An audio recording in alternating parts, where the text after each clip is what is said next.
Hello friends. మన analysis ప్రకారము morning trade చేసి 26,200 పుట్‌ని 117 దగ్గర తీసుకున్నాను. ఒక 10 పాయింట్స్ బుక్ చేసుకున్నాను.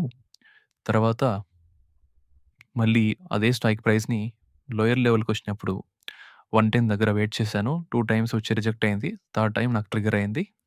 తర్వాత నా ఫస్ట్ టార్గెట్ వచ్చేసి 137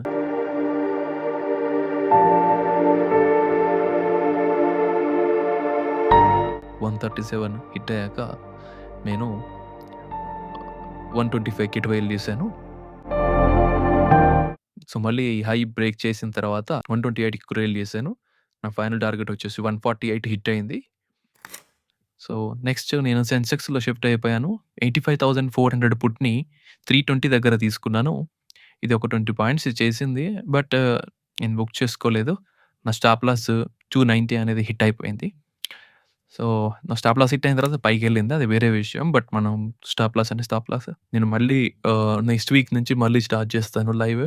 కొంచెం వర్క్ ఉండడం వల్ల ఈ వీక్ చేయట్లేదు. Thank you. Please do subscribe to my channel and hit the bell icon.